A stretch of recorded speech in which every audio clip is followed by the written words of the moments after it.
Ahora sí.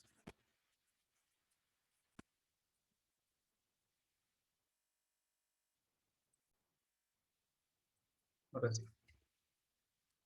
Estamos ya cerrando la tercera unidad. Hoy vamos a ver el inciso C, vamos a ver algunos cuantos fenómenos contemporáneos en este tiempo que se van presentando y que nosotros también tenemos que estar al tanto y poder reflexionar también al respecto. Ah, esto ya lo hemos avanzado. Aspectos conceptuales acerca de la filosofía, eh, bueno, de las ideologías y cómo se van estableciendo. Hemos visto algunos sesgos cognitivos eh, que nos ayudan a decidir o nos hacen cometer también errores. Hemos visto también la función social que cumple también las ideologías en nuestra cultura, en nuestra sociedad. Y hemos visto algunos niveles de aproximación política. Lo que es izquierda, derecha, esto hemos visto la semana pasada. Retomando un poquito, hemos visto que hay diferentes modelos de ideología política y en Latinoamérica especialmente hay una variedad muy particular, una mezcla entre lo cultural y lo religioso que es propio particular de Latinoamérica. En Europa no es tanto así. En Latinoamérica sí se mezcla mucho un partido político con la parte religiosa, cultural, social. eh, está interesante las elecciones de Perú, no sé en cómo concluirán. Eh, Sería interesante que Castillo ingrese a la presidencia siendo un representante de la Iglesia del Nazareno. Veremos a ver qué sucede.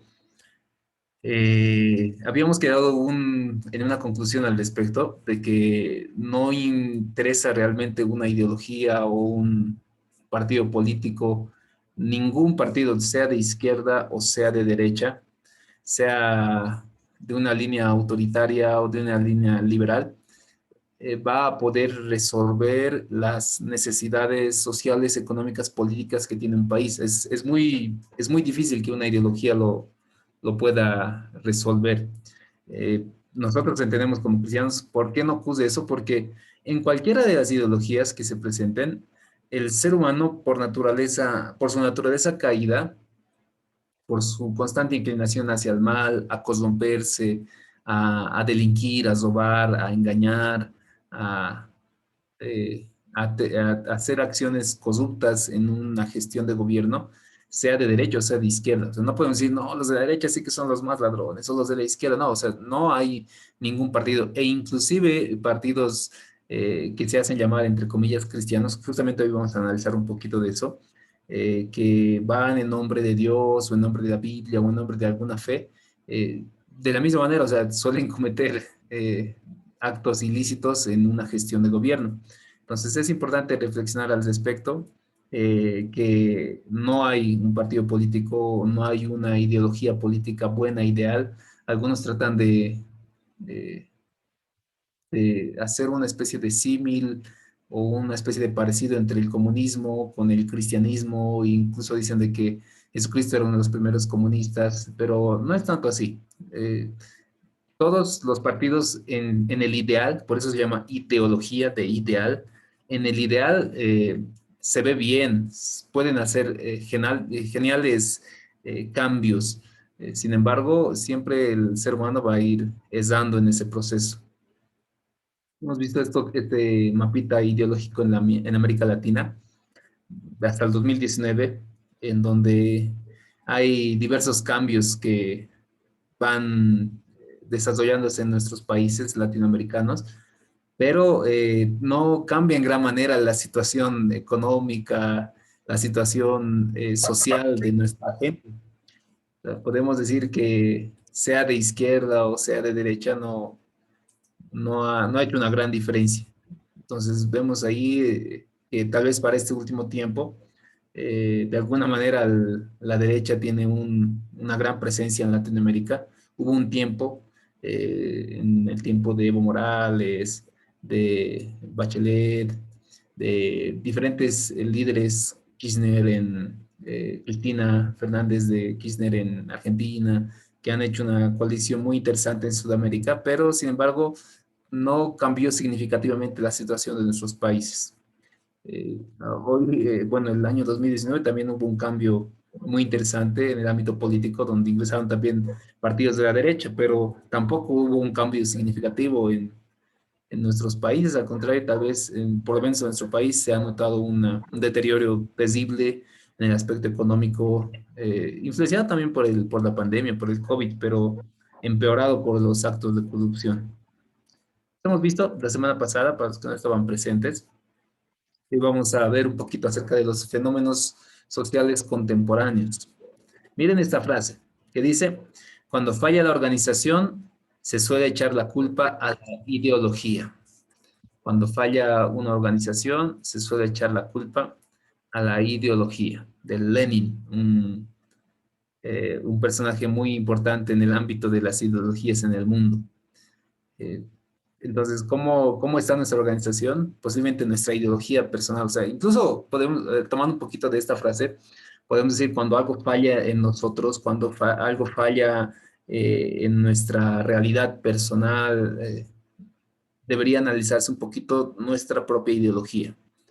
Si tomamos un poquito la frase de Lenin, si está fallando algo, hay que reflexionar hacia dónde estamos yendo, hacia dónde van nuestros ideales y, y en base a ello tal vez hacer algunos cambios y empezar a avanzar. ¿Qué son los fenómenos sociales contemporáneos? Hay una definición, todos los comportamientos que transcurren dentro de una sociedad que pueden ser realizados por parte de algunos miembros o por toda su totalidad. Eso es un fenómeno contemporáneo, o sea, aquellos eventos, aquellas situaciones que emergen, o sea, nadie lo estaba calculando, pero emergió y se presentó y generan tal vez culturas, subculturas, generan una nueva manera de ver la realidad, cosmovisiones diferentes, es lo que se va presentando por estos fenómenos que se van presentando. Los fenómenos que se presentan en este siglo, en nuestro tiempo, en nuestro diario vivir, seguramente son diferentes a los fenómenos que se ha presentado en la iglesia, en la era de la iglesia primitiva. El cristianismo, por ejemplo, ha sido un fenómeno social contemporáneo.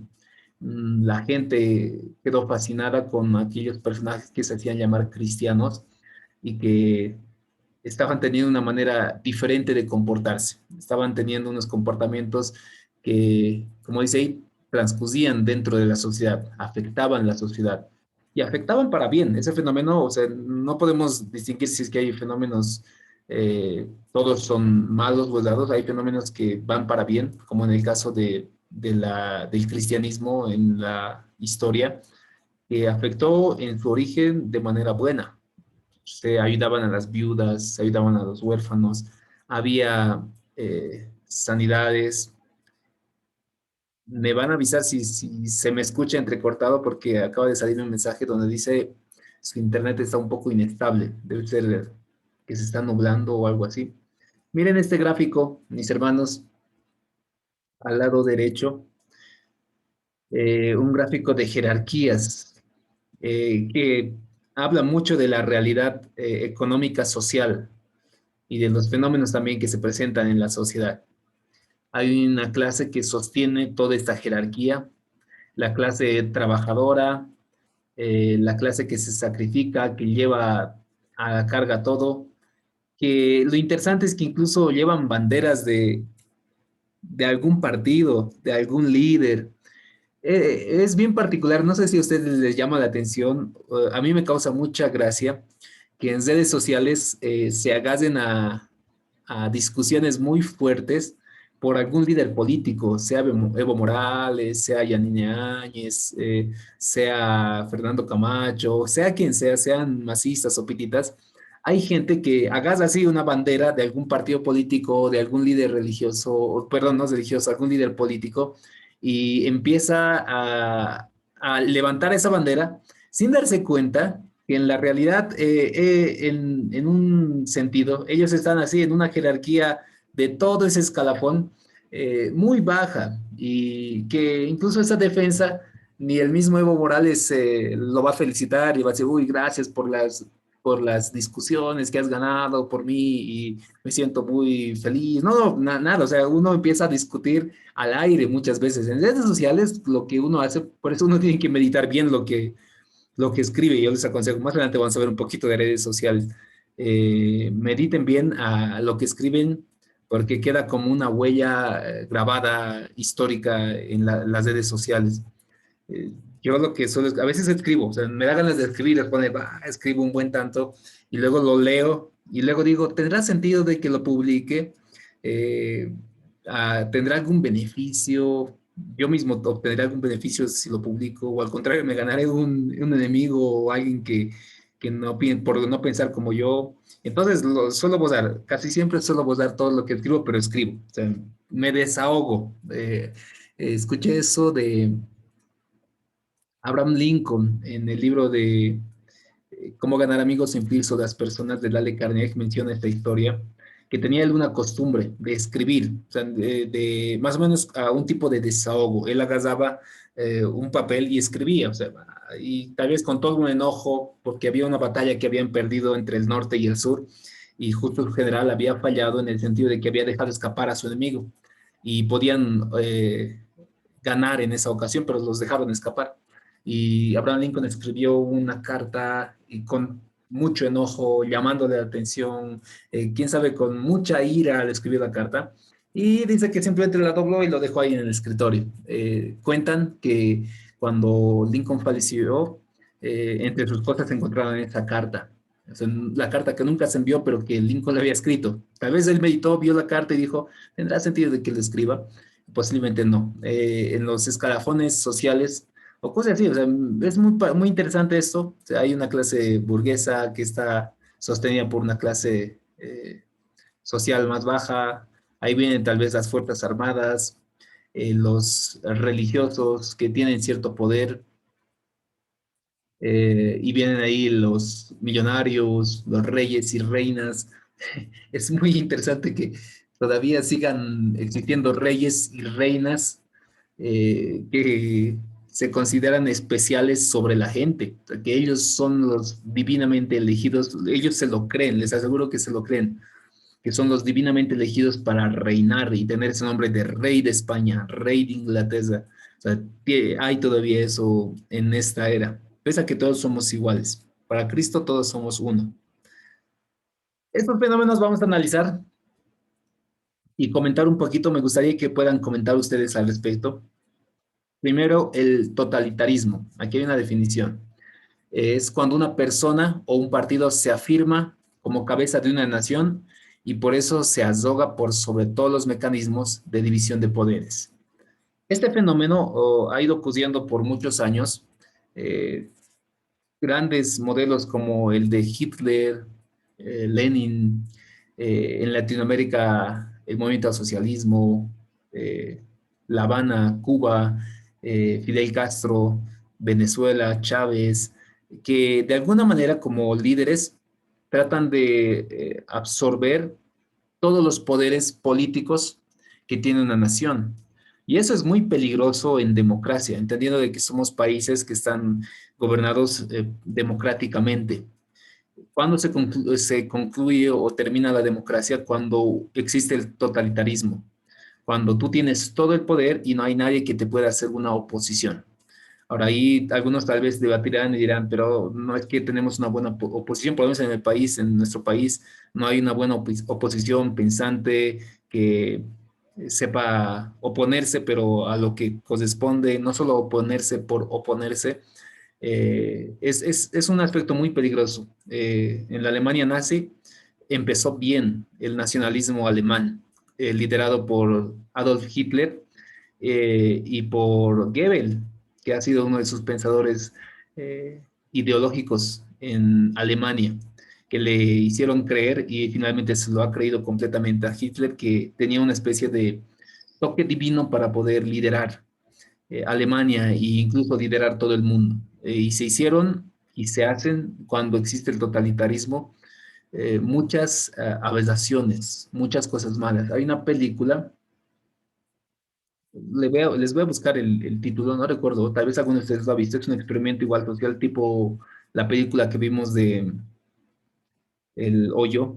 Es una película de igual de un experimento psicológico en donde dividen a un grupo de personas en una cárcel como policías, algunos como reos, y les dan la posibilidad a los policías de ejercer todo tipo de presión sobre los deos. O sea, es muy interesante esa película que habla mucho de esto, del totalitarismo. Cuando las personas tienen autorización para hacer todo, literalmente hacen eso, hacen todo.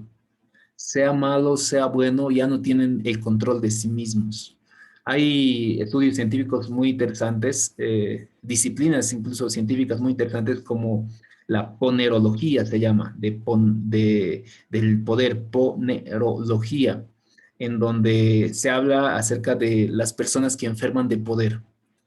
Toda persona que tiene el poder por mucho tiempo, por naturaleza, va a enfermar de poder, va a creerse todopoderoso, megalomaníaco.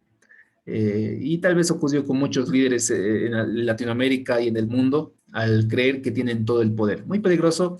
Como iglesia no podemos apoyar este tipo de situaciones. Es bueno siempre en un estado democrático tener una división de poderes, tener una oposición saludable y donde pueda haber el diálogo. Eso es lo interesante de la democracia, cosa que no se aplica. O sea, el asunto de dialogar, el asunto de llegar a acuerdos, pactos por el bien de la sociedad. Eso es un aspecto, el totalitarismo, como un fenómeno eh, contemporáneo que nosotros debemos estar atentos también. No podemos apoyar un totalitarismo. La iglesia debería eh, ver un país en donde se puedan presentar condiciones para todas las clases, para todas las sociedades, para todas las culturas, subculturas que existen en un país. El siguiente, el feminismo y el movimiento LGTB. Es un fenómeno por el cual ahí dice el individualismo, el egoísmo, falta de respeto se afirman sobre la solidaridad y los valores de una comunidad.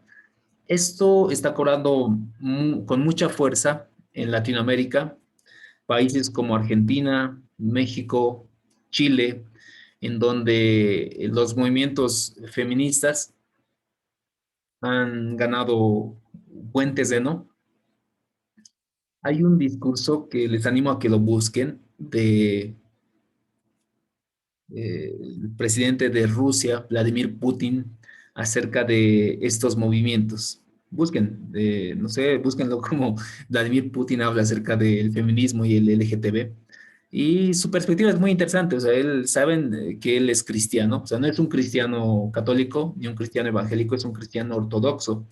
Rusia tiene la ortodoxia cristiana en toda la rama rusa. Entonces, él manifiesta con firmeza su cristianismo y su fe en Dios, y además de ello defiende de estos movimientos a su país. O sea, dicen, básicamente él dice, en Rusia se permite, no sé, hay una libertad, uno puede, si se cree oso, él más o menos lo dice oso, si uno se cree oso y quiere vivir como oso y comportarse como oso, en psicología eso se llama es un trastorno de forma que tiene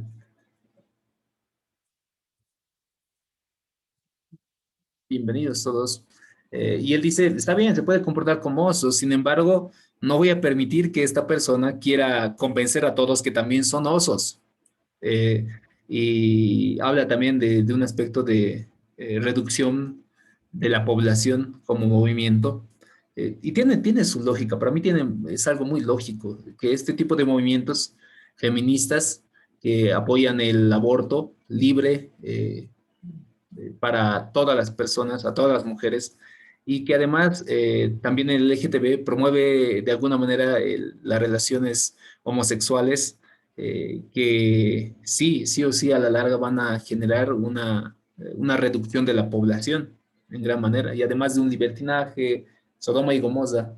Eh, como iglesia, obviamente, estamos oponiéndonos a este tipo de educación que quieren implementar en los países latinoamericanos, pero sí es bueno tomar una perspectiva muy cauta al respecto.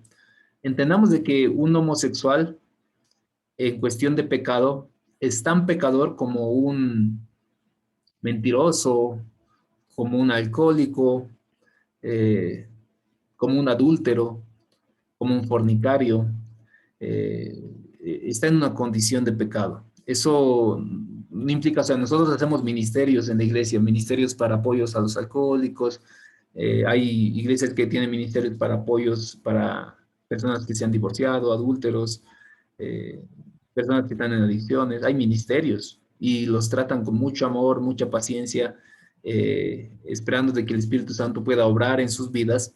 Entonces, no es correcto tener un tipo de distanciamiento y decir, no, yo no me junto con homosexuales, para nada, son del diablo. Eh, pero mi hermano, mi hermana, trátalo de enfocarte de esta manera a este tipo de movimiento. Están en una condición de pecado como cualquier otro pecador y tienen la necesidad de Cristo como cualquier otro pecador.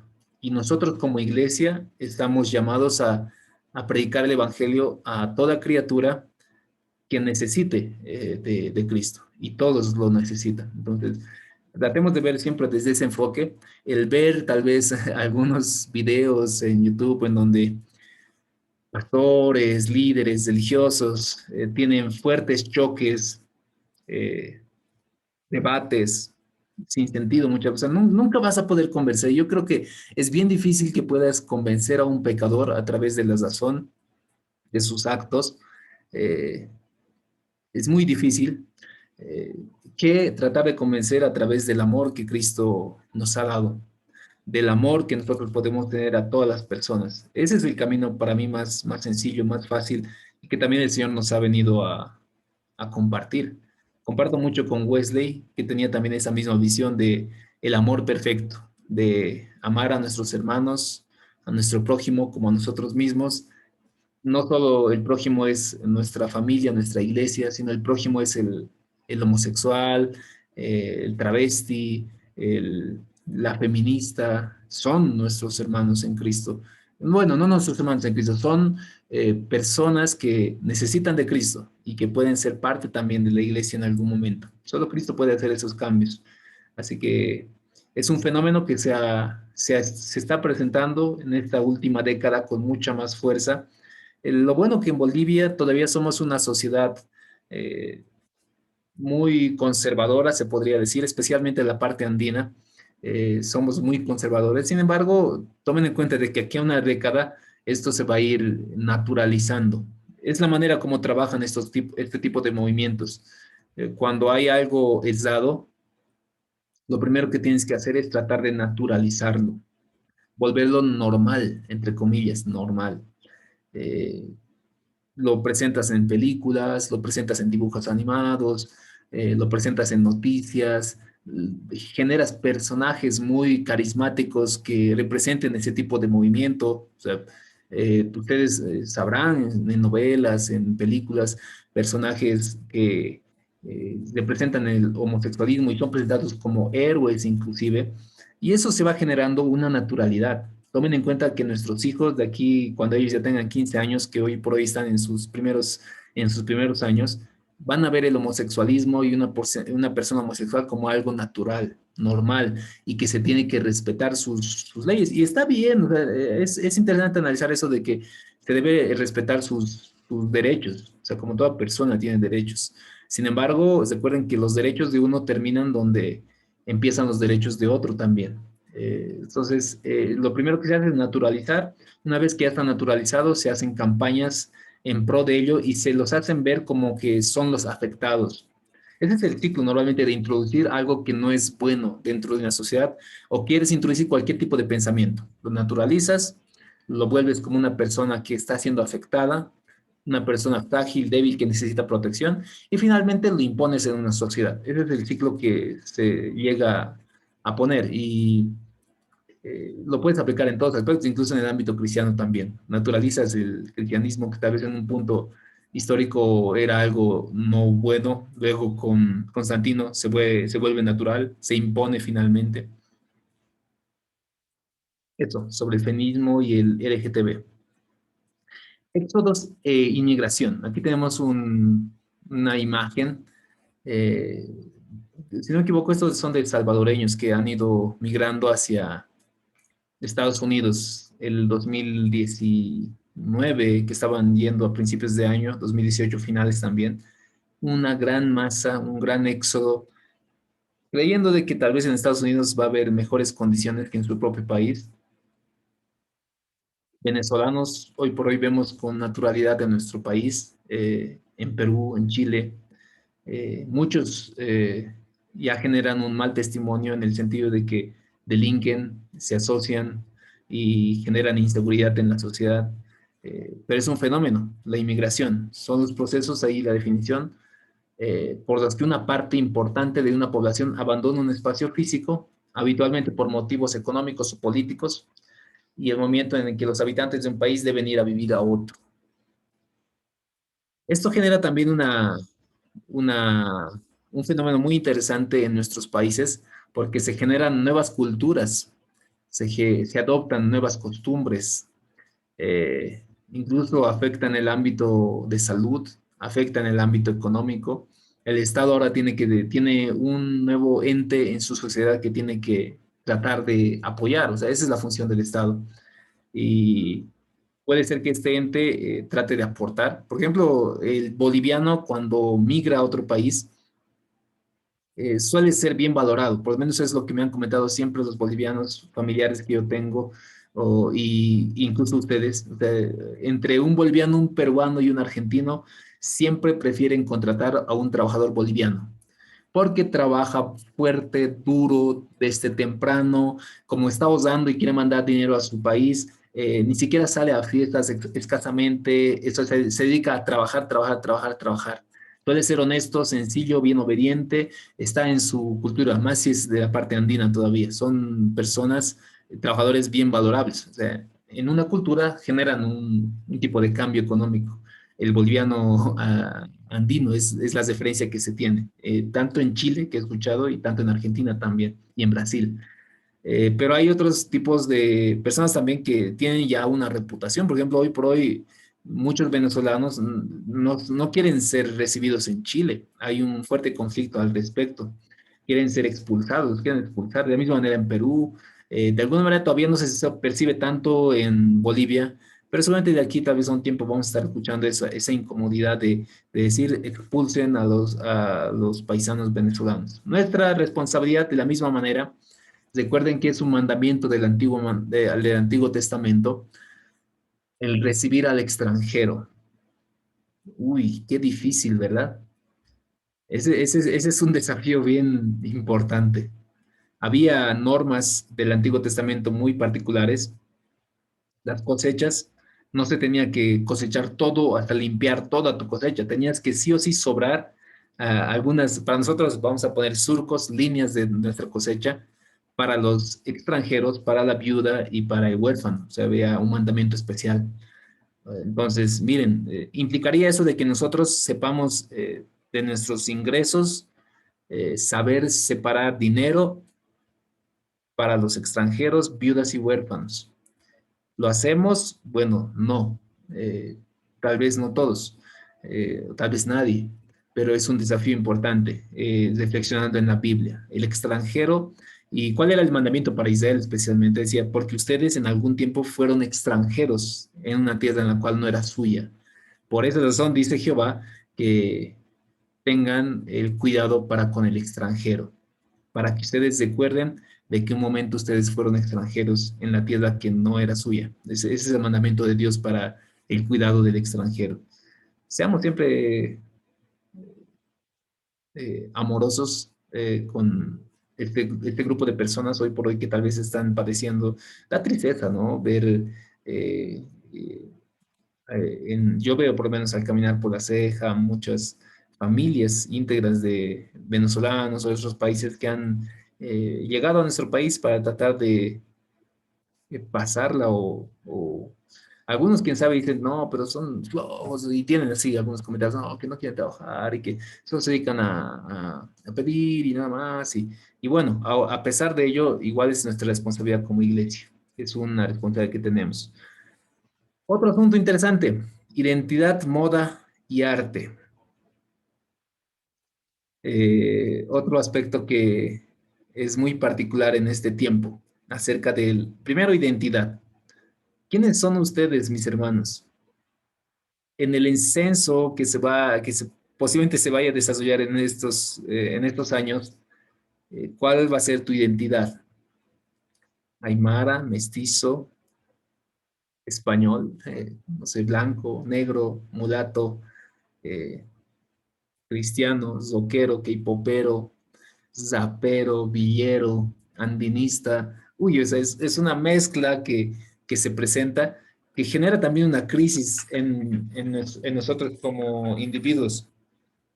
Nos genera una crisis en el sentido de que no sabemos finalmente quiénes somos, a quiénes representamos. Perdón, ahora sí lo dejo en silencio. Entonces, es un aspecto que es bueno analizar, es bueno apropiar y generar también una identidad cristiana en nuestros jóvenes, quienes están más deseosos de identificarse con alguien.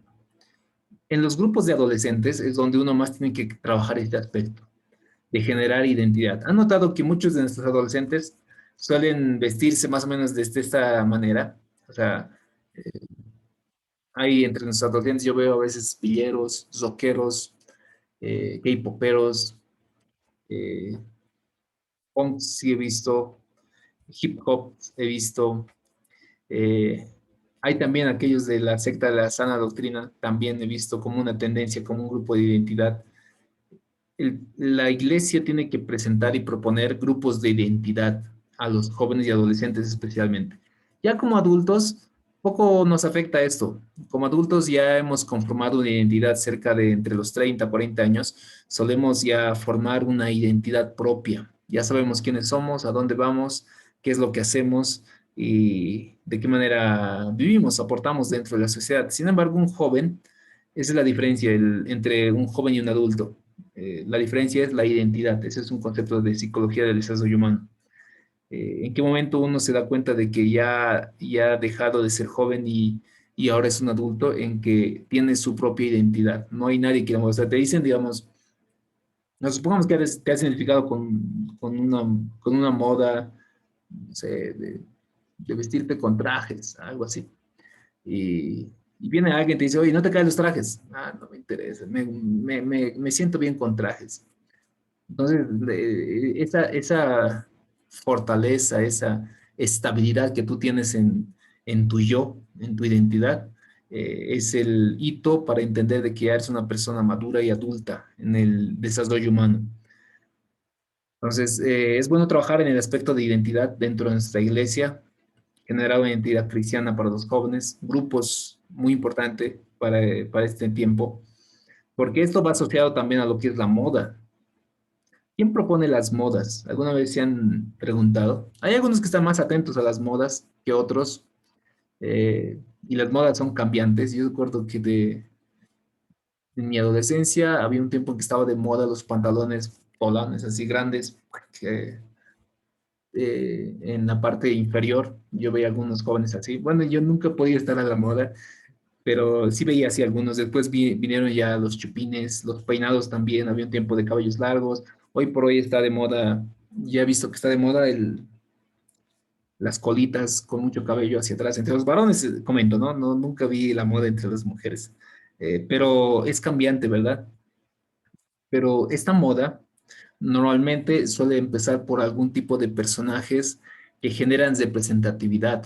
Hoy por hoy los influencers han generado un boom en este aspecto, generan modas, tendencias, y los adolescentes y los jóvenes son los primeros consumidores.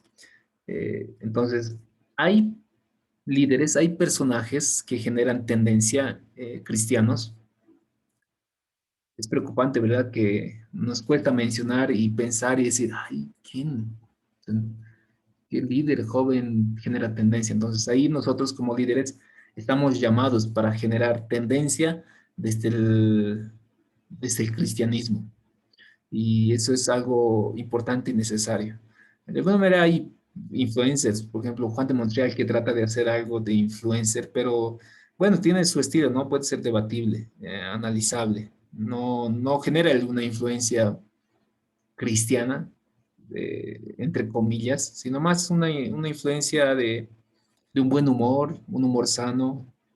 Pero ahí debemos preguntarnos, o sea, nosotros como iglesia podemos establecer modas ¿Y por qué no? Y no solo modas en el aspecto de vestimenta o en el aspecto de, de cómo se ven, sino tal vez en el aspecto del comportarse, de generar tendencias. Sería bonito. Y de arte, miren lo que encontré. A ver, los voy a compartir este video. Mona Lisa, Pietà, the girl with the pearl earring. For a score of the Mona Lisa, Pietà, the girl with a pearl earring. For a score of centuries, artists enriched Western society with their works of astonishing beauty. The Night Watch, The Thinker, the Rocky Mountains. Master after master, from Leonardo to Rembrandt to Bierstadt, produced works that inspired, uplifted, and deepened us. And they did this by demanding of themselves the highest standards of excellence, improving upon the work of each previous generation of masters, and continuing to aspire to the highest quality attainable. But something happened on the way to the 20th century. The profound, the inspiring, and the beautiful were replaced by the new, the different, and the ugly. Today, the silly, the pointless, and the purely offensive are held up as the best of modern art. Michelangelo carved his David out of a rock. The Los Angeles County Museum of Art just offers us a rock. A rock. All 340 tons of it. That's how far standards have fallen. How did this happen? How did the 1,000-year ascent towards artistic perfection and excellence die out? It didn't. It was pushed out. Beginning in the late 19th century, a group dubbed the Impressionists rebelled against the French Académie des Beaux-Arts and its demand for classical standards. Whatever their intentions, the new modernists sowed the seeds of aesthetic relativism, the beauty is in the eye of the beholder mentality. Today, everybody loves the Impressionists.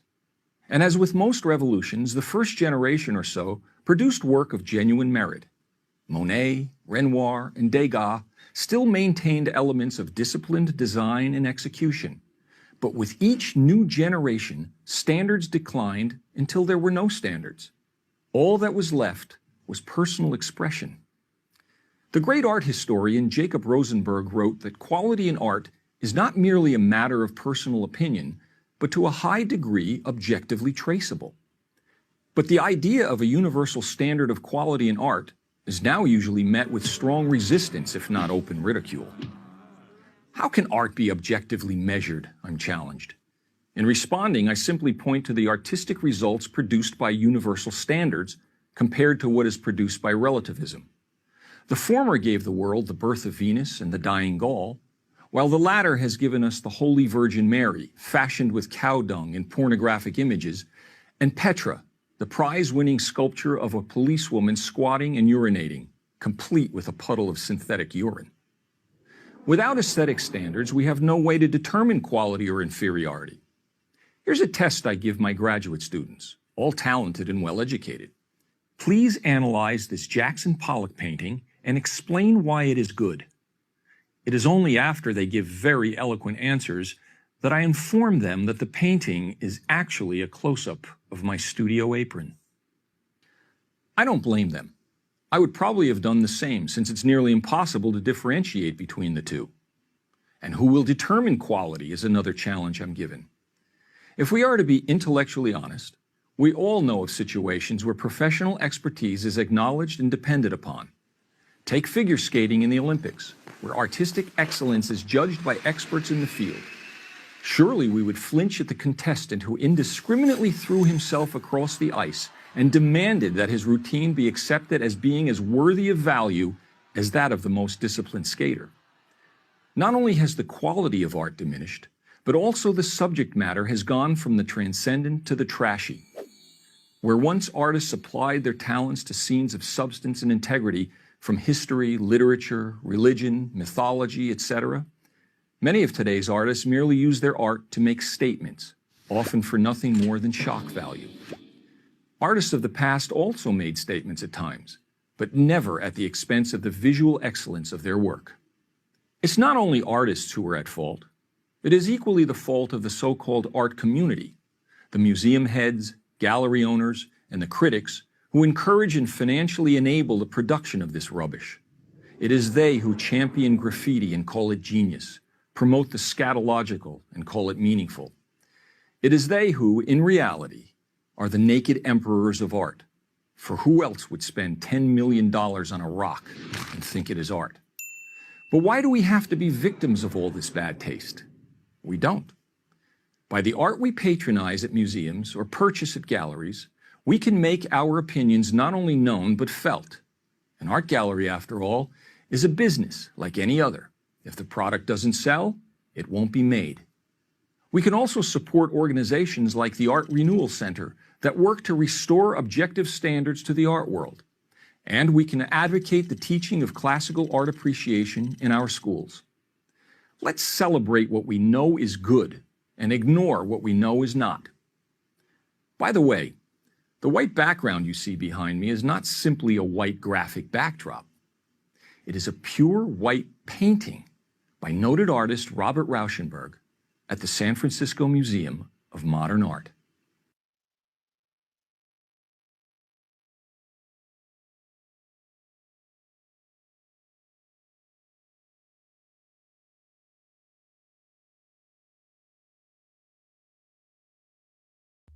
Está apagado su micrófono, pastor. Perdón. Hay una definición de un teólogo acerca de la teología, Karl Barth, que dice que la teología es el arte de la ciencia alegre o la ciencia alegre. Eh, el arte tiene mucho que ver, como mencionaba aquí el videito que les compartía, que es un reclamo a lo que ocurrió recientemente, bueno, no, hace un par de años, en el cual se presentó como una obra de arte, una roca. Ustedes pueden averiguar un poquito más. Una roca literalmente era una obra de arte. Y hay una serio reclamo, ¿no? De qué pasó con el arte que antes era muy hermoso, muy detallista. Y hoy por hoy es algo más simple, que inclusive ya es quitarse el esfuerzo, hacerlo lo más sencillo posible, como hacerlo de la nada. Y eso también afecta en diversas áreas, en los estudios. Yo considero como teólogo que incluso afecta en el ámbito de la teología. Anteriormente se tenían grandes pensadores teólogos que reflexionaban, que hacían crítica, que proponían, que resolvían desde las escrituras diferentes circunstancias de la realidad. Y hoy por hoy tal vez se tiene ya muy relajado a las personas de que agarran un verso y, ¡fam! Y a base de un verso dan un testimonio de vida, algunos chistes, reflexiones y listo, es considerado un sermón y una prédica. Eh, no hubo un análisis hermenéutico del texto, no hubo un buen bosquejo, no hubo una buena reflexión, no hubo un tiempo de meditación, de oración, y eso tal vez afecta también en los ámbitos de la teología, desde mi aspecto. Considero de que la teología es un arte importante en el cual ustedes también están encaminados. Pero a ver, ¿qué opinan de este asunto? Hasta ahí hemos llegado a ver, nos falta todavía dos puntitos más, que es la religión y redes sociales, que bueno, son similares, ya lo pueden comentar nomás para ir avanzando a sus comentarios y luego vamos a ir a nuestras exposiciones. A ver, comenten de estos tres asuntos, o de estos seis asuntos. ¿Qué les ha llamado la atención? ¿Cuál es su punto de vista? ¿Qué experiencia han tenido? Por favor, participen.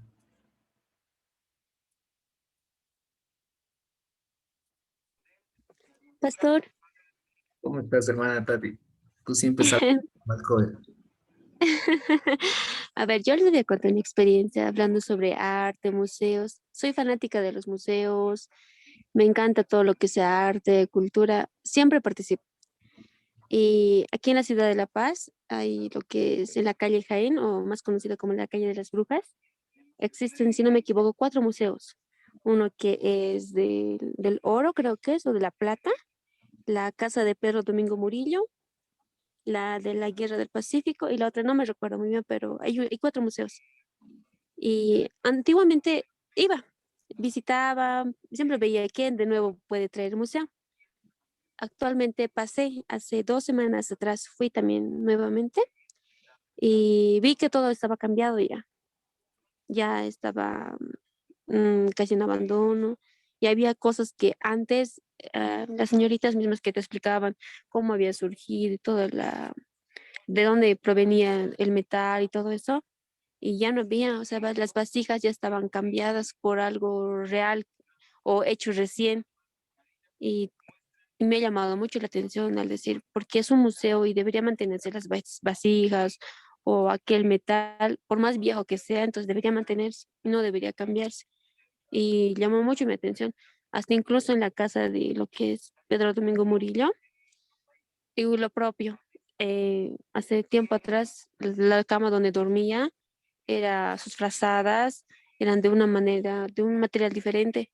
Actualmente con lo que fui, ya había cambiado bastante y ya es utilizado más como lucro, porque me acuerdo que la casa de Pedro Domingo Murillo tenía una fuente Ujú. donde tú arrojabas una monedita y era la fuente de los deseos. Y actualmente ya eso lo han propagado, o sea, de todo lo que es la casa de Pedro Domingo Murillo, lo han hecho un negocio ya de lo que es de la fuente, porque el dinero que arrojas no se queda ahí, sino lo sacan ellos y solo poco dinero nomás lo meten. Y me pareció muy interesante y a la vez tipo que lo han dejado ya de al lado, a un costado. Ya no se preocupan mucho por lo que son los museos y todo eso. Eso sería pasar. Bien.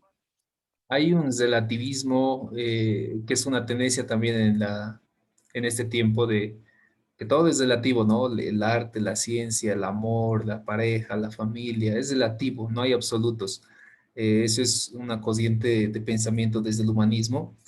Sin embargo, nosotros como cristianos entendemos de que sí hay absolutos que están establecidos en la Biblia frente a diferentes temas. Hermano José Luis, buenas noches,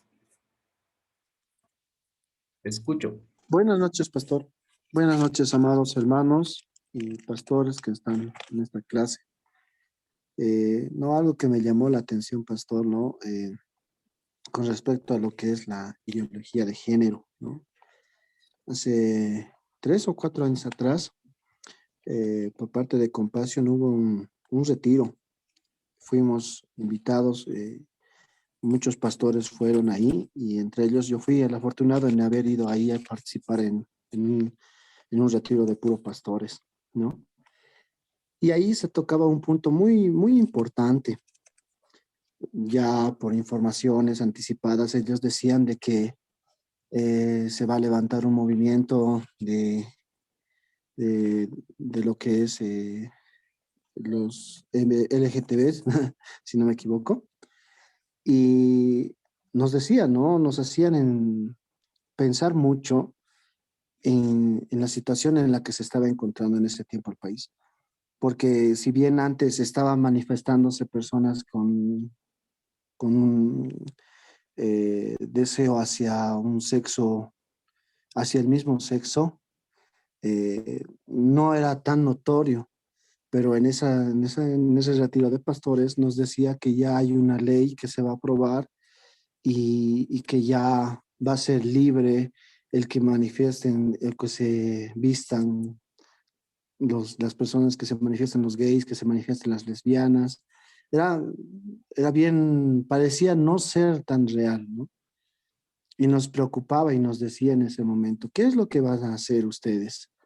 Si alguien viene a la iglesia y te dice que quiere ser parte de la iglesia, o que si bien se aprueba lo que es el de que se puedan casar hombres con hombres, mujeres con mujeres, ¿qué vas a decir tú? Decía. En algún momento un pastor decía, ¿no? Empezaba a querer decir, no, yo no le puedo admitir porque esto es pecado, por esto, pero la ley le ampara, ¿qué vas a decir? Y ahí llegaba una frase, ¿no? En la que tal vez usted, pastor, lo menciona de otra forma y decía, ¿no? Yo respeto tu decisión, pero tu pecado no. Hay una parte que nosotros también, por medio de la ley, podemos nosotros expresarnos y decir, respeto tu decisión, pero Dios no respeta, no acepta tu pecado, ¿no? Nosotros no somos quienes para juzgar a las personas, porque Dios nos ama y como dice la Biblia, que Dios ama al pecador igual, pero odia el pecado, ¿no? Dios aborrece el pecado. Y es lo que me sorprendía porque parecía no acercarse, ¿no? Entre esos debates entre puro pastores que había, pero justamente después de 6 meses ya se había manifestado y se ha aprobado la ley de género, ¿no? En Bolivia, en la cual muchas personas ya expresaban y sin miedo, pastor, ¿no? Iba por las calles o algún lugar, mujeres besándose, hombres caminando entre los dos abrazados o agarrados de la mano y da tristeza, da pena el decir la que nos estamos enfrentando. Como usted dice, pastor, a la final, poco a poco esto se va a volver normal. Y recientemente, hace unos 2 años atrás, igual de la misma forma, Save the Children, no sé si conocen, es de UNICEF, igual vino a presentarnos una propuesta de trabajar con nosotros con compasión. Y al investigar un poco qué es de Save the Children, no había sido una institución solamente que trabaja con, no es cristiano para empezar, pero trabaja con niños de manera integral. Pero nos llamó mucho la atención en la que presentaron un video autorizado, auspiciado por Save the Children, y en ese video promovían, ¿no? Con un cuento sobre el querer adaptar a los niños hacia la ideología del género. Y nos llamó mucho la atención y la que pusimos muchas dudas en querer trabajar con ellos. Como cristianos, nosotros no podíamos promover esa situación. Y nos reunimos con la representante y nos dijo, ¿no? Que no solamente se trabaja con niños, sino que hay personas que son, que auspician, que son lesbianas, que son gays, que tienen mucho economía, mucho movimiento, que auspician este tipo de promociones acerca de enseñar a los niños. Es decir, si tú quieres ser niña, puedes ser a un niño, ¿no? O si no es decir a una niña, decir si tú quieres ser niño, puede ser, ¿no? Y eso me lleva a pensar mucho que aquí un tiempo en los colegios, en los colegios, ya se va a empezar a adaptar este pensamiento, ¿no? Y preocupa, la verdad preocupa. Podemos hacer marchas, podemos firmar libros para que no se pueda aprobar más sobre estas situaciones, pero tarde o temprano se va a cumplir porque en la Biblia lo muestra. En Romanos ya había esta situación, en Sodoma y Gomorra igual, ¿no? Solo que nosotros debemos estar más firmes y preparados espiritualmente para poder afrontar este tipo de situaciones. Y eso nos reta a la iglesia a poder transformarnos y poder cambiar más y más y escudriñar la palabra. Pastor, eso es lo que quisiera argumentar, pastor. Gracias. Bien, lo que les comentaba, Vladimir Putin acusa a una élite económica de los movimientos LGTB, movimientos feministas. Él tiene la certeza de que es para reducir la población. Sería interesante no meditar, pero sí, hay financiadores de estos movimientos. No es que aparecen, o sea, para todo movimiento social, rara vez nace por espontaneidad. Siempre ha sido financiado cualquier tipo de movimiento por algún grupo económico. Siempre ha ocurrido eso, siempre hay financiadores por detrás que generan cambios. O sea, los pititas han sido financiados, los marxistas en algún punto han sido financiados, el movimiento LGTB ha sido financiado y está siendo financiado, y en algunos países para que se pueda consolidar dentro de su sociedad.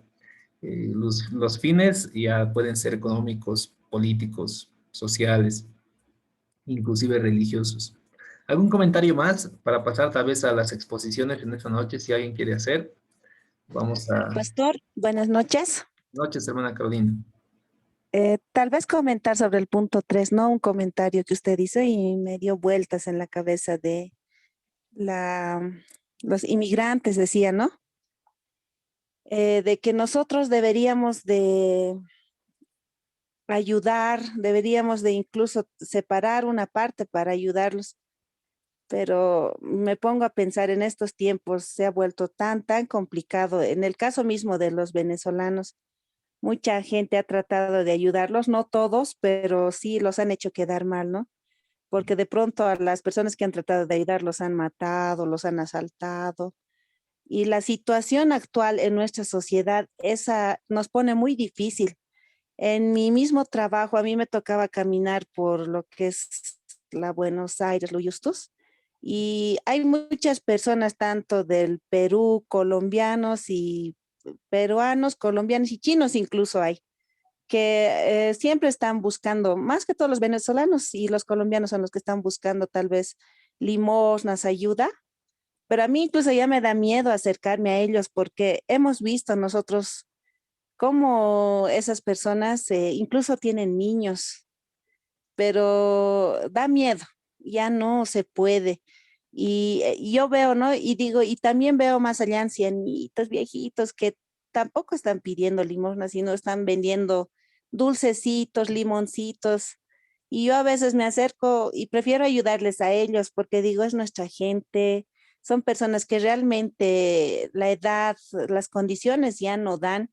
Y en cambio veo a los inmigrantes que son, es algo tan conflictivo en mi persona, pastor, porque digo, quisiera ayudarles, pero no hay esa confianza de ayudarles, porque, y viendo nuestra sociedad también, personas que no tienen fuerzas y están luchando con sus dulcecitos, sus cositas, y a veces yo me he puesto a decir, ¿a quién ayudo? Entonces a estas personas me acerco y le digo, para tu pancito, y gracias, o sea, es algo controversial, pastor, ¿no? Y es el entorno de nuestra sociedad lo que nos pone en esta situación conflictiva. De pronto, si dicen la palabra que nosotros deberíamos de hacer eso, la situación actual es lo que ya no nos permite. Ese comentario, ¿no, pastor? Bien. ¿Recuerdan cuando hay una porción donde el Señor Jesús viene, bueno, hay una escena que él presenta en el cielo y dice, estuve sediento y me diste de beber, eh, fui forastero y, a ver, ¿qué dice exactamente? Eh, fui forastero y me recibisteis. Y después preguntan, ¿y cuándo fue eso? Bueno, cuando lo hiciste a uno de mis pequeños, menciona, ¿no? En el Nuevo Testamento igual vuelve a reflexionar acerca de los extranjeros. Sería interesante, no el dedito, sinceramente. Debe haber algunos teólogos que han reflexionado acerca de, en este tiempo más todavía, de la teología desde la perspectiva de los forasteros. Tal vez nosotros no hemos tenido la posibilidad, tal vez alguno de ustedes, si es que ha podido migrar a Argentina o a Brasil y ha estado tal vez algún tiempo, nos pueda comentar su experiencia, cómo es la sensación de vivir fuera de tu país y ver tal vez esa situación. Sería interesante a ver si alguien nos puede comentar, pero no nos quita la responsabilidad el hecho de que tal vez la situación social haya cambiado en el Antiguo Testamento. En el Antiguo Testamento era más terrible, porque los extranjeros literalmente muchas veces solían ser espías de otros países para invadir. Podrían ser tal vez igual delincuentes que en el desierto podían delinquir y robarte porque eran nómadas. Entonces, es complicado, sí, evidentemente, no vamos a poder ayudar a todos, pero con tal de que ayudemos a algo un poco, estamos haciendo la diferencia. Si tratamos de hacer un ministerio, mucho más genial todavía. Si no hay ningún más comentario, vamos a dar lugar a los grupos que faltan exponer. Pastor, quisiera compartirles tal vez un dato. Claro, claro, hermano. Ya, pastor. Con respecto al matrimonio homosexual, en diciembre de 2020, dice, Bolivia reconoce por primera vez la unión entre dos personas del mismo sexo, ¿ya? Entre el señor David Aruquipa y el señor Guido Montaño, ¿ya? Pese que el Servicio de Registro Cívico en la gestión 2018, con una resolución se opuso a la validez de la unión de Aruquipa y de Montaño, ¿ya? ¿En función a qué? En función a la Constitución Política del Estado, porque todos estamos regulados por nuestra Constitución Política del Estado, ¿verdad? Donde el artículo 63 de la Constitución Política del Estado indica que el matrimonio entre una mujer y un hombre se constituye por vínculo jurídico. Es una norma, eso es una norma suprema que nos regula a todos los bolivianos, la Constitución. Y en la Constitución bien claro dice que solamente se reconoce el matrimonio entre una mujer y un hombre. Ahora, ¿qué pasó? Ya, ¿qué pasó con este reconocimiento? Ya, el Tribunal Constitucional, ya apoyado en la opinión consultiva de la Corte Interamericana de Derechos Humanos señaló en 2017 que es obligación de todos los estados reconocer el vínculo de las personas del mismo sexo y protegerlos inclusive, dice, ¿ya? Y entonces, según el artículo 410, parágrafo 2, nosotros estamos abiertos, ¿ya? Se ha hecho un acuerdo con lo que es la Corte Interamericana de Derechos Humanos. Entonces, en función al artículo 410, también se puede tomar decisiones el Tribunal Constitucional. Por lo tanto, estamos viviendo en esa realidad. Como usted mismo decía, tal vez en los posteriores nuestros hijos están creciendo ya con esa mentalidad y en el futuro va a ser ya algo normal, ¿ya? Pese que nuestra Constitución dice una cosa, pero el 410 abre más allá, ¿ya? Se puede tomar decisiones en función al artículo 410 de la Constitución Política del Estado. Ahora, en una entrevista, hace años atrás, en el 2005 aproximadamente, Canal 7, escuchaba una entrevista, ¿ya? Decía, el entrevistador le decía, un homosexual se puede volver normal, le decía, o sea, se puede volver a ser hombre normalmente. Y el entrevistado decía, sí, se puede. ¿Cómo? ¿Cómo decía? Cuando ese homosexual se vuelve cristiano, ¿ya? Y eso es lo que se me ha quedado, ¿verdad? O sea, ¿cómo uno puede volverse, digamos, a un estado de normalidad, a un hombre, cuando uno se vuelve cristiano? Creo que nuestra función de nosotros como cristianos, ¿ya? Es orar por ellos.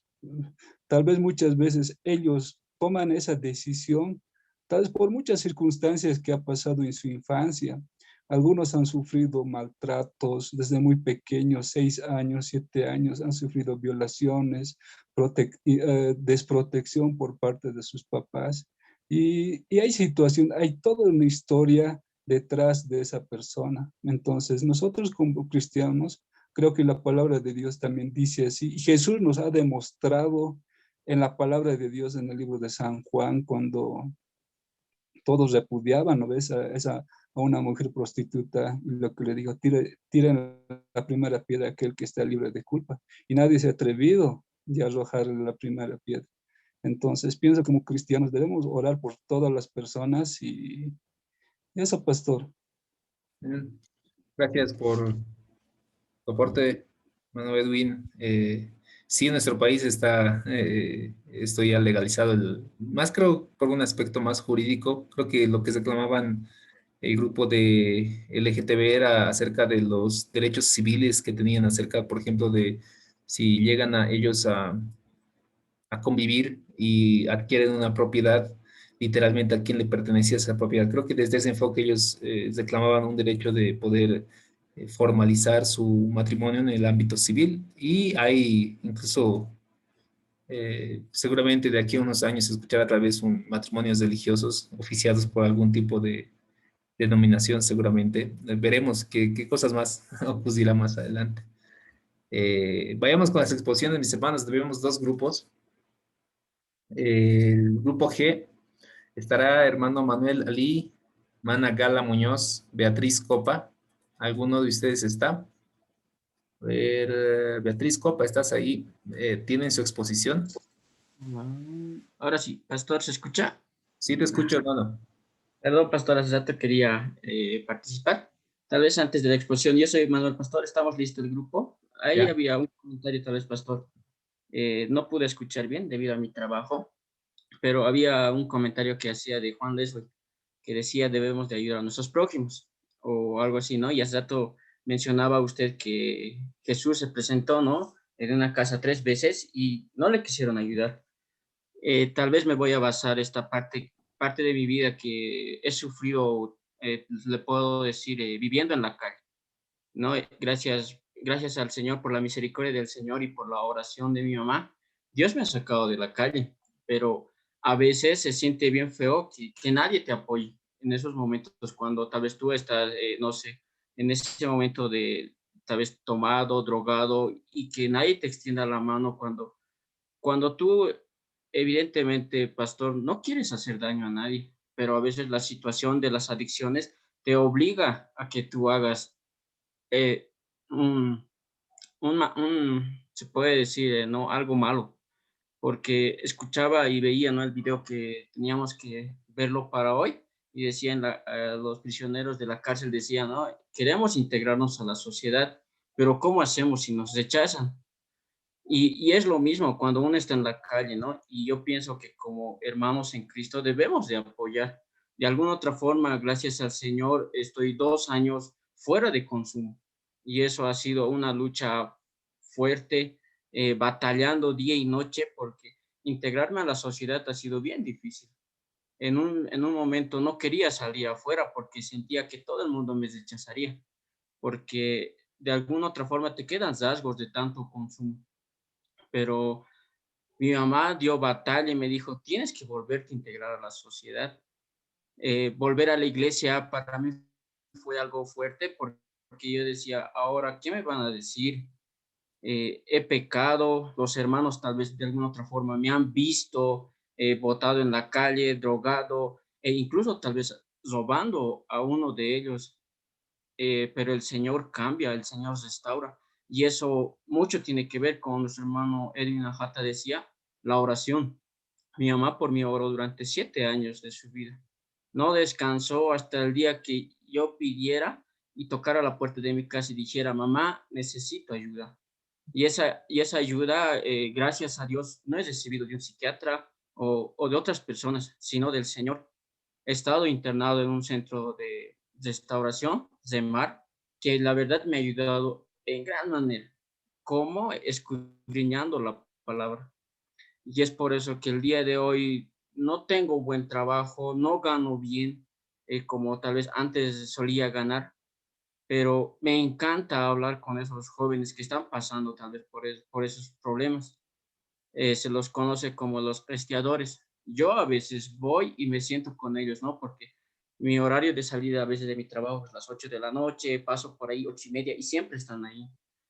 Siempre me gusta llevárselos algo, un café y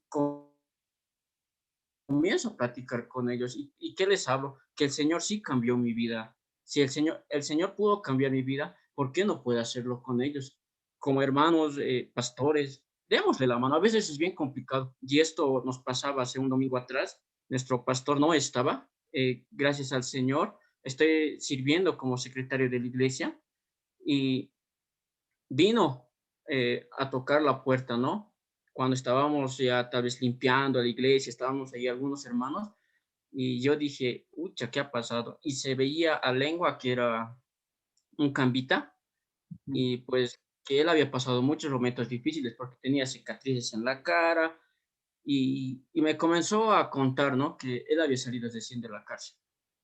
Y yo dije, ¿qué hago ahora al respecto de esto? El Señor a mí me ha enseñado a apoyar, pero estaba hablando con un prisionero que la verdad había pasado una vida larga en la cárcel, se la conocía todas y yo dije, ¿qué hago? No estaba nadie de la junta, estaba solo como secretario con unos 3 o 4 jóvenes. Lo único que él me pidió era, me dijo, dame 6 Biblias, yo necesito Biblias para dejar eso en la cárcel y hay alguien que me va a dar 6,000 bolivianos para que yo me vaya a Santa Cruz. Solamente quiero irme, quiero volver a integrar a la sociedad. Y yo dije, ¿qué hago?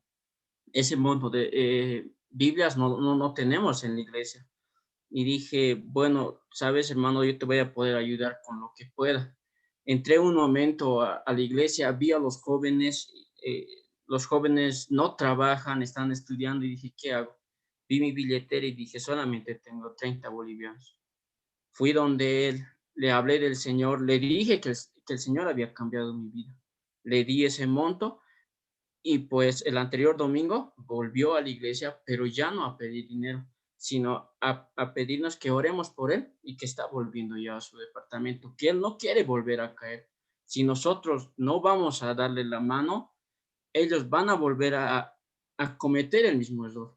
Nosotros deberíamos de apoyar, amemos a nuestros prójimos. A veces es bien fácil amar al que está a nuestro costado, al que es cristiano igual que nosotros, al que está evangelizando igual que nosotros. Pero ¿qué es de esos drogadictos? A veces es bien difícil, solamente los juzgamos, pero si nos sentáramos tal vez a conversar con ellos, créanme que se sorprenderían por todo lo que han pasado, porque tienen una vida tremenda, hasta tal vez incluso llorarían junto con ellos. Gracias, pastor. Amén. Gracias, hermano Manuel, por el testimonio y que el Señor bendiga y haga un gran ministerio en el área en el cual tal vez te ha permitido a ti tener esa experiencia, esa vida y creo que los planes de Dios también siempre tienen un propósito. Muchas gracias, hermano Manuel, que realmente puedas aportar en gran manera en esa área dentro de la iglesia que hace falta mucho. Yo creo que después de que todo el mundo te da la espalda, no es correcto que también la iglesia igual demos la espalda. Creo que podemos ser los únicos que puedan dar la mano y apoyar a muchos grupos, no solo el grupo tal vez que están en adicción o grupos marginados que existen tanto en el movimiento LGTB, extranjeros y todo tipo. O sea, no todos vamos a poder resolver todas las áreas, pero así como mi hermano Manuel, hay tal vez algunos de nosotros que tenemos diferentes experiencias y desde esa experiencia podemos apoyar en gran manera dentro de la iglesia. Eh, Podemos creo que avanzar con tu grupo, hermano Manuel, y la siguiente semana con el siguiente grupo. Por favor, hermano Manuel, si quieren compartir, pueden compartir su pantalla. Está ahí habilitado para compartir.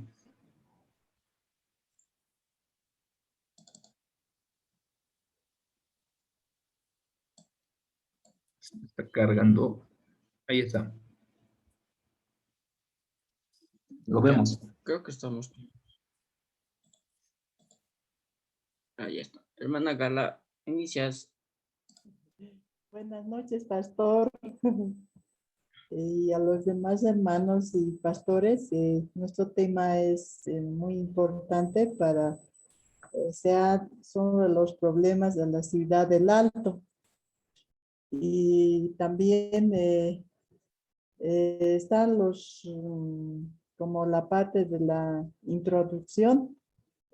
Tal vez nosotros no hemos podido coordinar tal vez en nuestro trabajo todo aquello, pero por la distancia también. Somos de las diferentes iglesias que estábamos presentes en los tres. Y yo asisto en la iglesia Baroa y los demás, mis compañeros de este grupo estaban de Río Seco. Y la parte de la introducción no se puede hacer lo otro.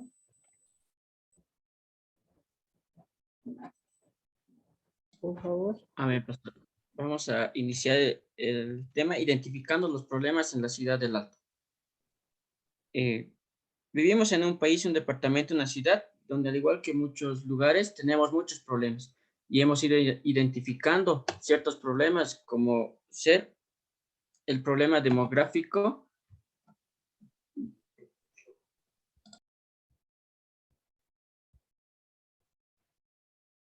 No está avanzando su presentación, solo está en la carátula. Sí, pastor, eso estoy viéndolo. Un ratito, por favor.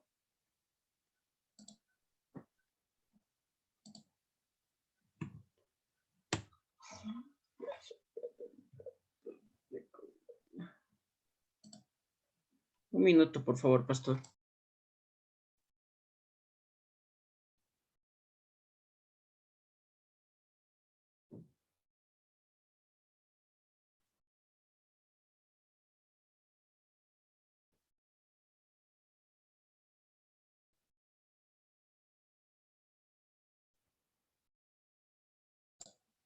Ahí está, pastor. Hemos ido identificando y una de ellas tenemos el problema demográfico.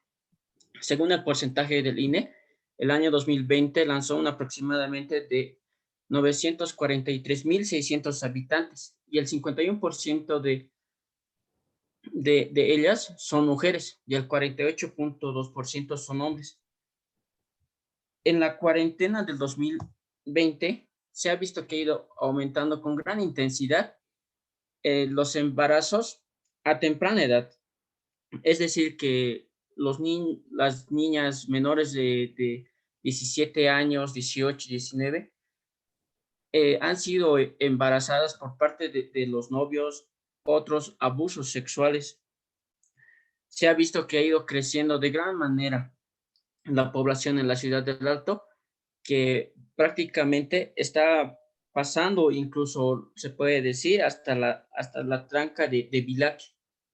Es por eso que muchas veces como cristianos tal vez deberíamos de dar algún curso o una capacitación para que las señoritas tengan esa precaución de poder prevenir embarazos no deseados.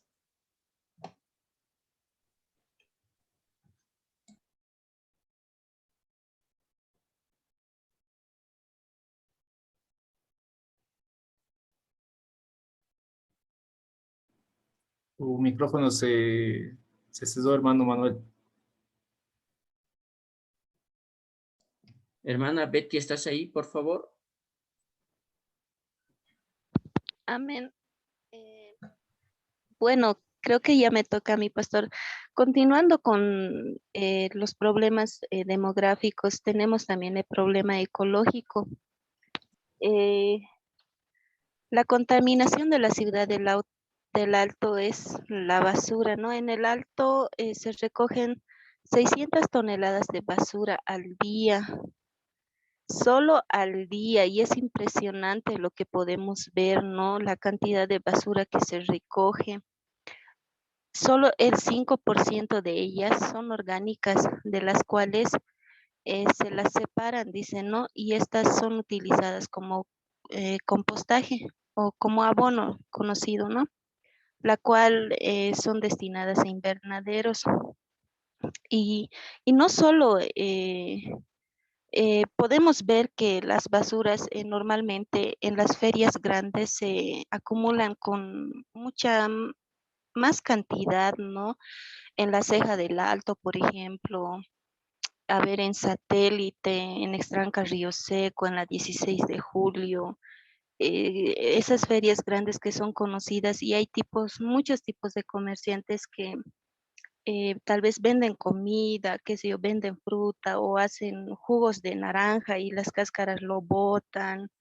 Tantas cosas se ha visto, ¿no? Y lo que a mí me sorprendía es que 600 toneladas por día son destinadas, pues, son recogidas, y esto se lleva a Villingenio, ¿no? Del Alto, y que muchos pobladores de la ciudad del Alto, los que viven más que todo ahí arriba de Villingenio, ya no permitían, ¿no? La entrada de los carros basureros por el mismo olor que tal vez esta basura eh, ya, ya destinaban, ¿no? Y yo me preguntaba y decía, ¿pero por qué?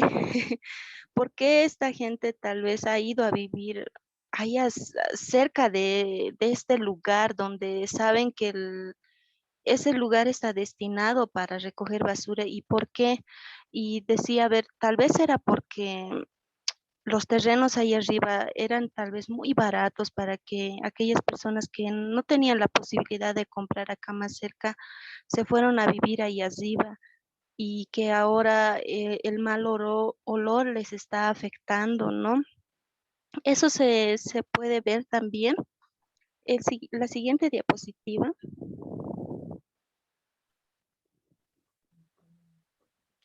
Ah, no. Bueno, entonces voy a seguir. En la anterior no está ahí. Eh, También podemos ver la contaminación en los ríos. Más que todo el río que es conocido río seco, no, que no es tan seco que digamos.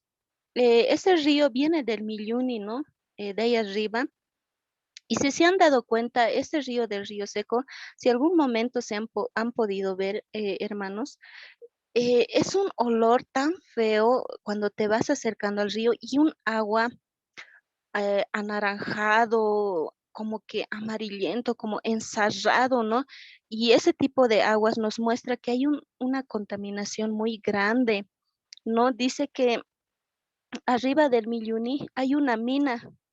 Esta mina dice que botan, dice, ¿no? pH ácido, zinc, hierro, ¿no? Y, porque trabajan con eso, ¿no? Y lavan, qué sé yo, usan maquinarias y todo aquello, y esa agua de ahí arriba baja hasta aquí, ¿no? Hasta Río Seco y todo, ¿no? Tiene un recorrido muy grande. Y en el transcurso del río podemos ver que ahí adentro también hay basura botado, también hay animales muertos. También se puede ver que hay, salen a ese río aguas de empresas, ya sean autorizadas por el gobierno o ya sean clandestinas, que salen todo tipo de aguas. He visto en algún momento, he ido a ver y es horrible. Y hay aves, últimamente están viniendo aves como esto, ¿qué se les llama? Estas avecitas blancas. Ahorita se me ha ido su nombre. ¿Idiotas? Ah, esas gaviotitas, ¿no? Hermosas aves gaviotas que vienen y empiezan a comer todos esos desechos y empiezan a buscar alimentos. Y buscaba documentales donde la gente veía, ¿no? Encuestaban, ¿por qué usted que ve estos ríos, qué le parece? Si la gente decía, no, tiene un olor feo.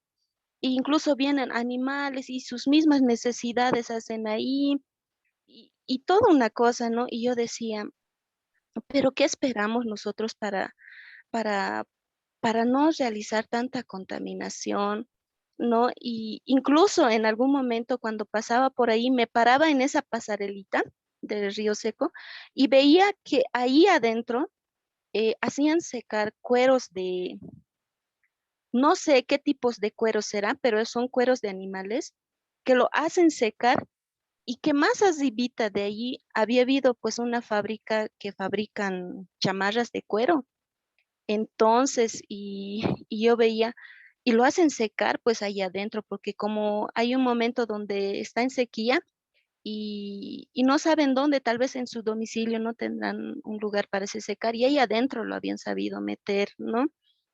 Entonces se puede ver aguas contaminadas, incluso el río Seque. Se ha podido notar que en el río Seque también hay con mucha contaminación. La misma gente, incluso por ser ríos oscuros o ser ríos ocultos, yo he visto que incluso personas que tal vez no tienen, qué sé yo, o están pasando por ahí, pero hacen sus necesidades ahí, e incluso se han encontrado cadáveres, lo más lamentable, ¿no? Y, y se ha visto una gran contaminación con la basura, igual siempre la basura. Y creo que la gente no hemos tenido tal vez esa educación de poder poner la basura en su lugar, ¿no? Ah, es río, botala al río. Y yo he visto pues en las noches donde salen más que todo la gente, ¿no? Van a botar la basura a los ríos, ya sea allá adentro o ya sea al costadito, ¿no? Y ahí está la gente buscando en medio de la basura, qué sé yo, comida para sus chanchitos, o hay ovejitas que algunos siguen criando y sus mismas ovejitas van comiendo en esa basura, ¿no? Y esas mismas ovejitas muchas veces son carneadas y vendidas en el mercado. No, no muchas veces sabemos la carne que compramos de dónde viene, ¿no? Pero yo he visto mucho eso, ¿no? Y es muy preocupante la contaminación de basura que estamos teniendo. Eh, ahora sí, a la siguiente diapositiva, por favor.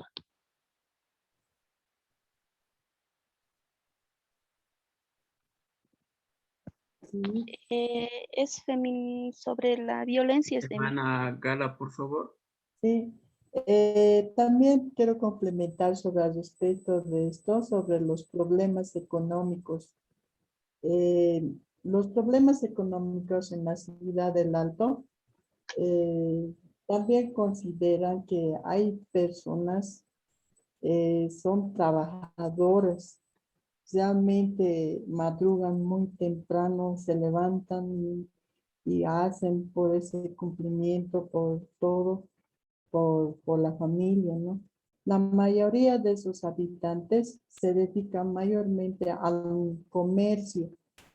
Hoy en día el comercio ya está muerto. Antiguamente en este en el gobierno de Evo Morales, había pues bastante circulación económica, hasta el doble aguinaldo, y muchas personas se compraron hasta casas, autos, por todo índole, pero y surgieron, ¿no? Por eso hay en esta ciudad del Alto, hay bastantes construcciones, gracias a esa circulación que se han dedicado mayormente al comercio económico, ¿no?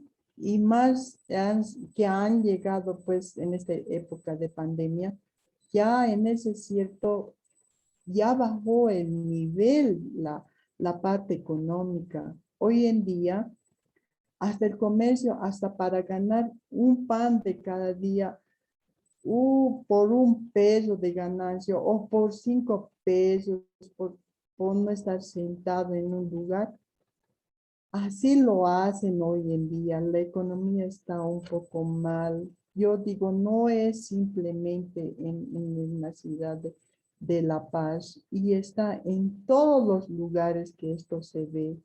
Y además, enfermedad también nos hace temer, pero gracias a Dios también no estamos bien nosotros, ¿no? Por mucha gente también, los seres queridos han fallecido por toda la enfermedad, les ha hecho desesperar por el entubado de la no buena respiración.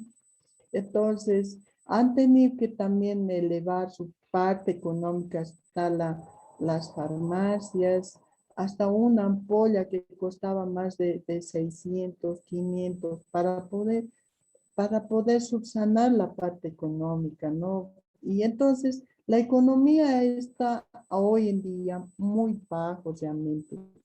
Y muchos pobladores hoy en día se han sido desempleados también porque ya no hay trabajo, tanto en las industrias o en las fábricas.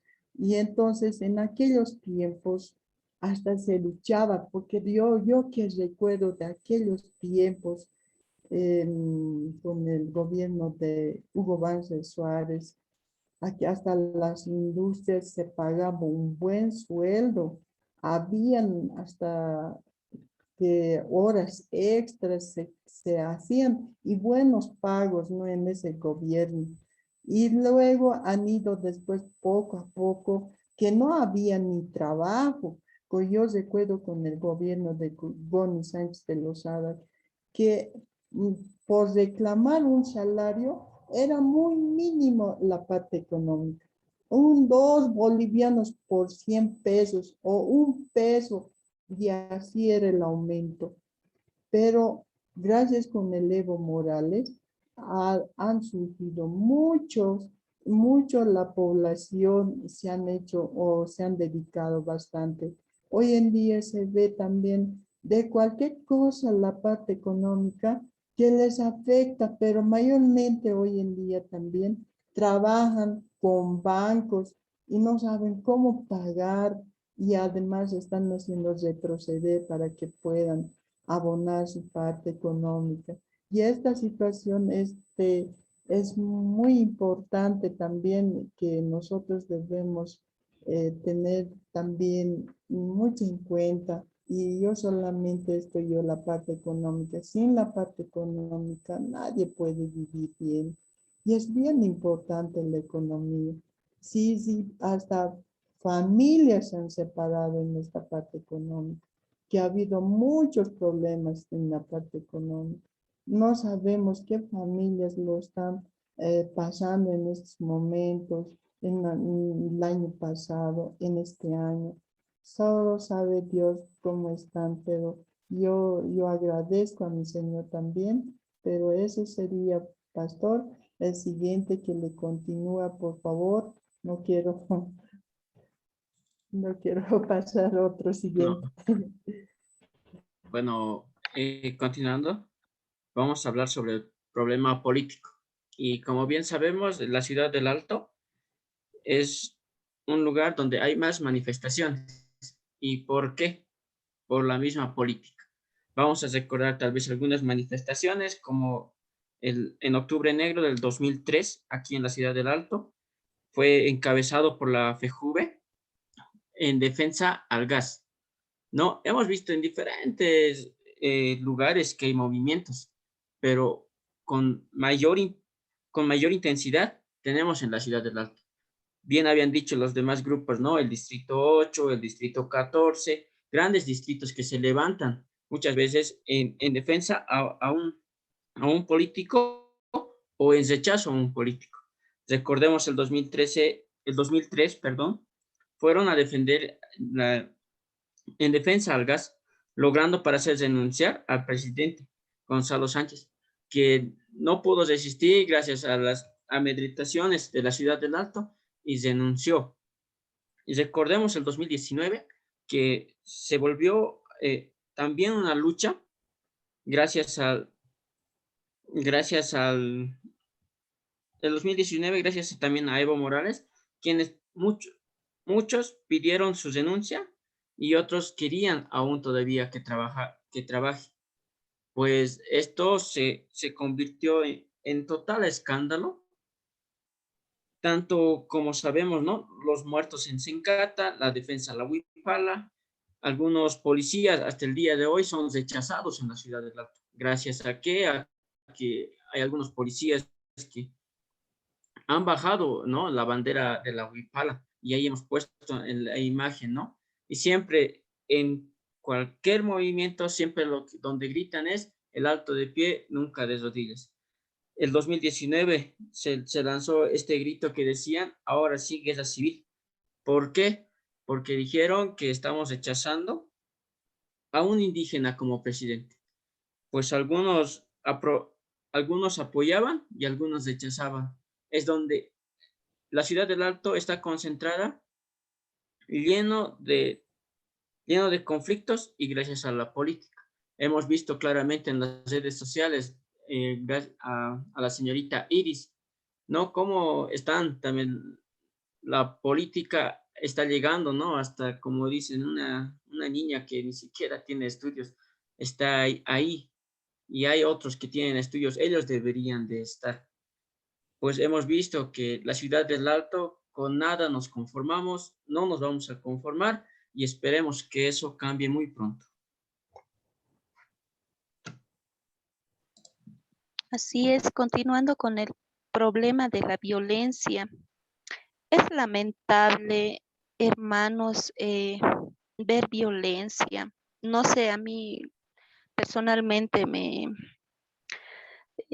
pone muy mal porque tal vez mi persona desde niña tal vez ha vivido una vida de violencia, ¿no? Dice que los primeros 25 días de la cuarentena del año pasado, la FELCC atendió, dice, 1.216 casos en Bolivia, solo los 25 días de la cuarentena que ha empezado. 33 casos fueron violaciones a niños y niñas y adolescentes.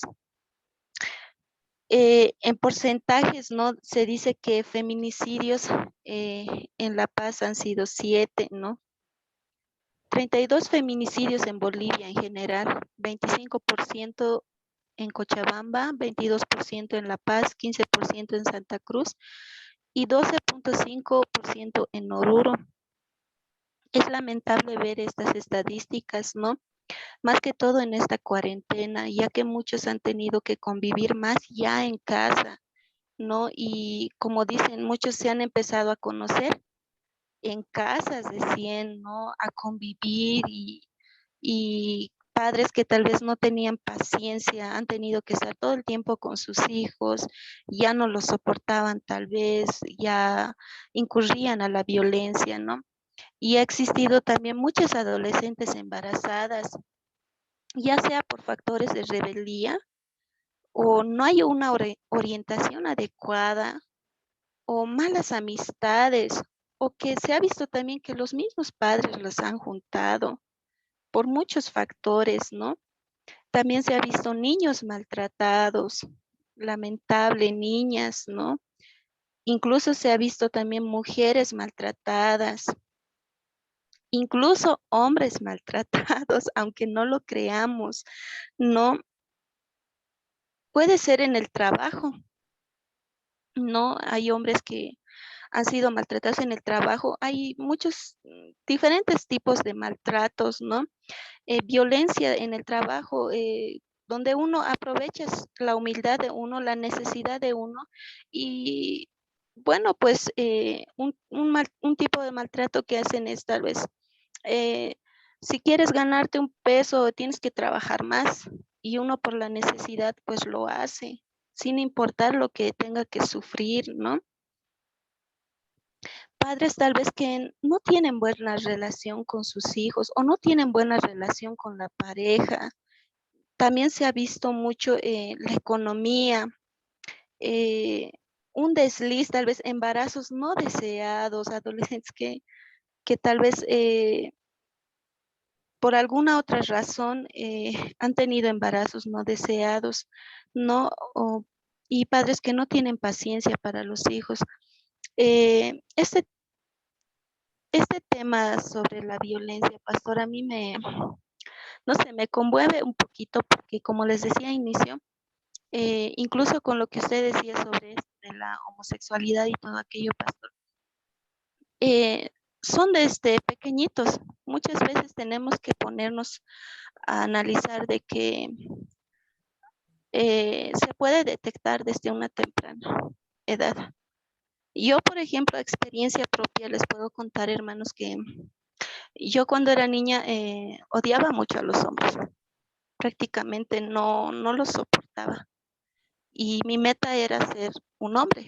O sea, yo decía, yo quiero ser un hombre porque veía a mi papá golpear, veía a mi papá pegar a mi mamá, y tal vez en algún momento, tal vez queriéndole asesinar a mi mami, todo aquello. Hemos vivido en momentos muy dolorosos, tal vez, que hasta el día de hoy recordamos, pero con mucha nostalgia.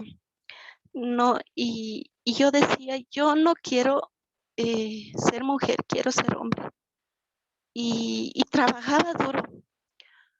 Quería tener la fuerza de un hombre para que en algún momento yo pueda defenderme de la misma forma en el cómo ellos tal vez nos golpeaban.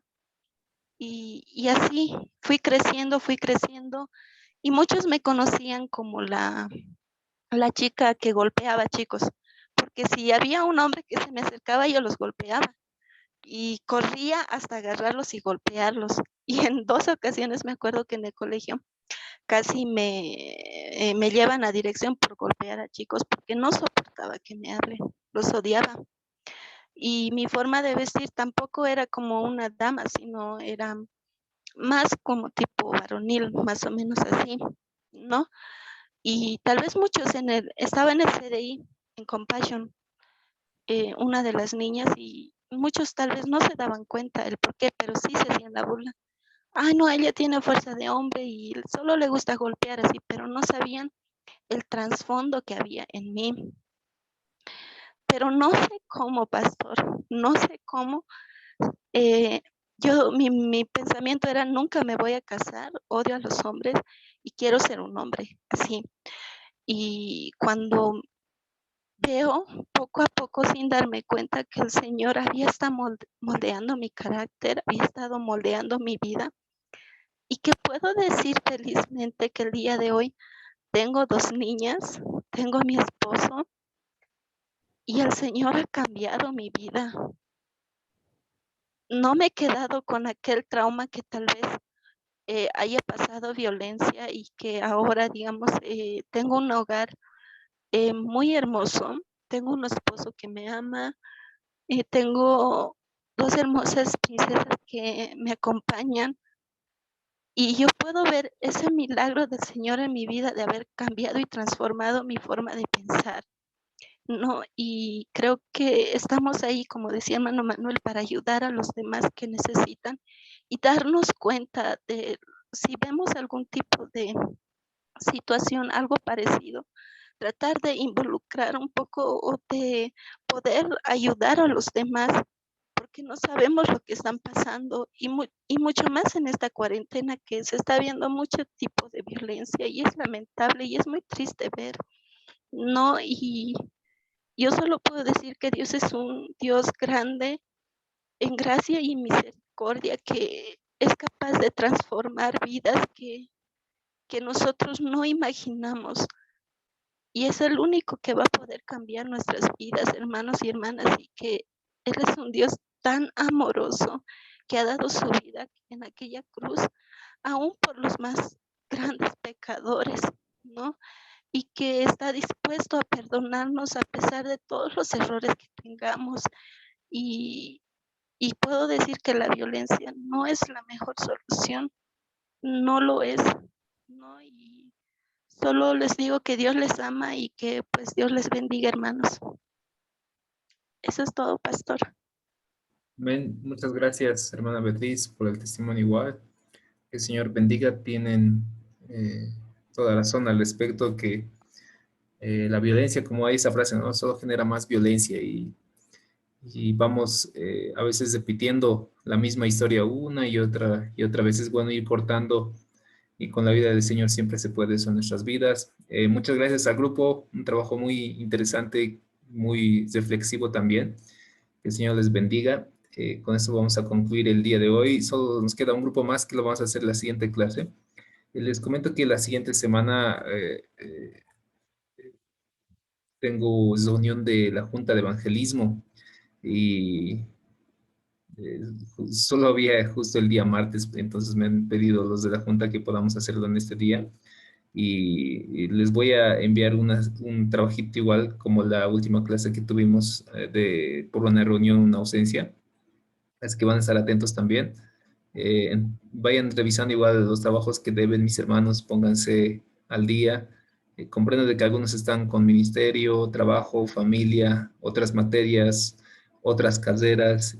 Sin embargo, no traten de descuidar también la presentación de sus trabajos. Hagan buenos trabajos, reflexionen qué es para ustedes mismos. Y con eso cesamos, mis hermanos. Que tengan buenas noches, buen descanso. Pastor, Hermano Alberto. buenas noches. Hermano Queríamos Alberto. exponer, pastor. Sí, hermano, la próxima clase, no se preocupen, van a exponer igual la próxima clase, no se preocupen. Pastor, vas a tener que ayunar, llorar para que Dios me permita seguir con vida la próxima clase, pastor. Así, no tienen que hablar así de ustedes mismos. Que el Señor los bendiga mucho, mis hermanos, no se preocupen, van a exponer y vamos a esperar con ansia su exposición también. Gracias.